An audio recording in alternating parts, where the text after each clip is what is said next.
Ons het omtrent 'n kunstige oggend wat vir julle wag. Ons gaan mure versier saam met Metal, meer leer oor die IFA Crafted erfenisversamelingsuitstalling en ons gaan teater toe, maar vir eers gesels ons 'n bietjie verder. En dis ons oggendpraatjie tyd. Ja, dit is Elsa, wat het jy vir ons? Ja, ons gaan voort daarmee en ons gaan later 'n bietjie meer op finansies fokus, maar ons almal is nou al teen die tyd bewus dat ons minister van finansies, dis nou nie die goeiemôre minister van finansies nie, die Suid-Afrikaanse minister van finansies verlede week sy begrotingsrede gelewer het. En ek dink daar's maar gemengde gevoelens daaroor. Dit was vir die algemeen goeie nuus gewees. Ons het dit ook verlede week bespreek, maar nietemin ek vertel julle graag 'n bietjie meer.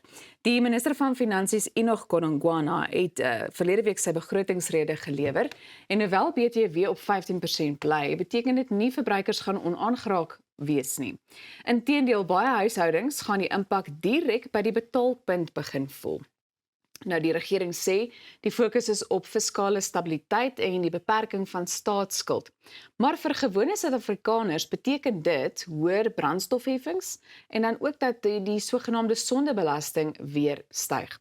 Die algemene brandstofheffing neem toe met 9 sent per liter vir petrol en 8 sent per liter vir diesel. Nou dit klink dalk klein, maar brandstof beïnvloed byna alles, van die kos wat vervoer moet word tot skoolvervoer en dan ook daaglikse pendel. Met ander woorde, selfs al ry jy min, voel jy dit indirek in pryse. Dan is daar die verhoging in aksiesbelasting op alkohol en tabak. Dis nou daai sondebelasting, né? Wat strook met inflasie.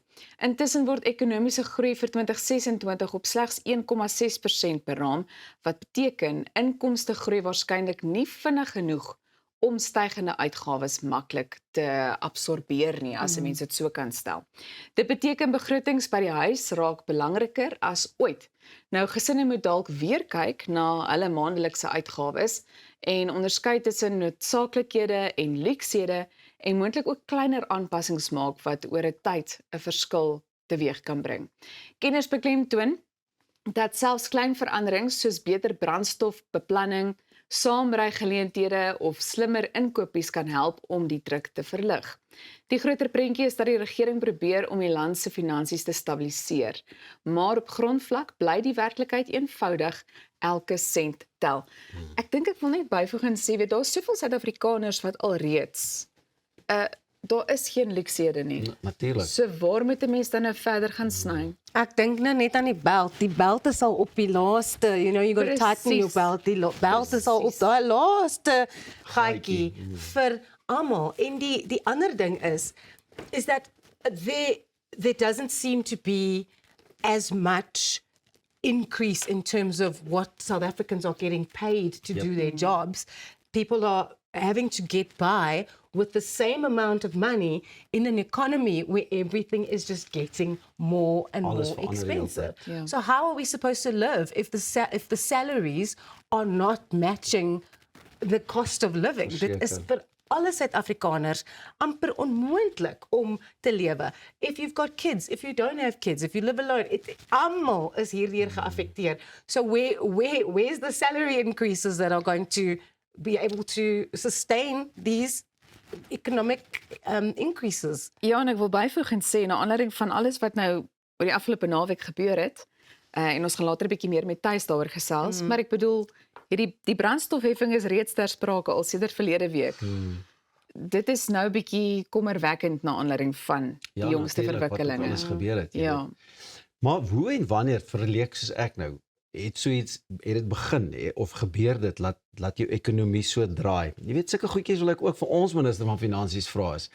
Waar gebeur dit laat dit nou so raak dat lewe so duur raak en die goed wil net nie bykom om dit beter te maak vir Jan Alleman nie? So I don't understand. Ek dink ook daar is verbeteringe in ons Suid-Afrikaanse ekonomie. I think in terms of the status that we have as an investment destination and all of that kind of thing, we are doing better, but we're not seeing that in the general day-to-day lives of South Africans. And that's what makes me quite anxious because I think every South African is just trying to survive. Obviously, you've got those people that are, a little bit living way above what the rest of us are doing, but I think it's just getting harder and harder to try and live. Die kenners is van mening ons is nog nie waar ons wil wees. Ja, presies. En wat moet ons meer doen? Nog 'n Tafelberg oprig?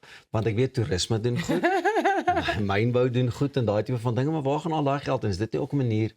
Ek meen as jy ook kyk na al die bronne wat ons het, nê? Diamante, goud, steenkool, al dis moet dit nie tog ook iewers bydra om nie net die land beter te maak nie?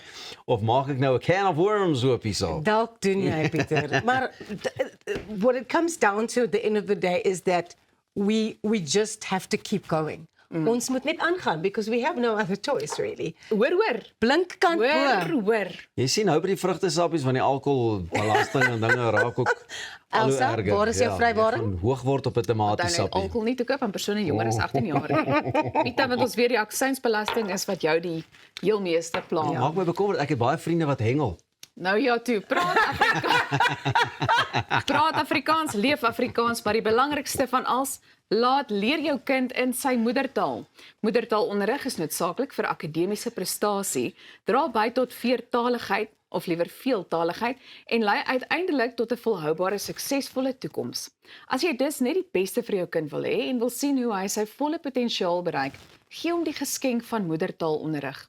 Vir meer oor die voordele en inisiatiewe ten opsigte van moedertaalonderrig, besoek die Afrikaanse Onderwysnetwerk, die MOS Inisiatief en ook afrikaans.com se webtuistes. En so gepraat van akademiese prestasie, bly ingeskakel, want net hierna hoor ons meer oor wenke om jou kind van lees te laat hou. Ai, dit was nooit 'n probleem vir my nie. Maar ek spits my ore so lank om saam te luister.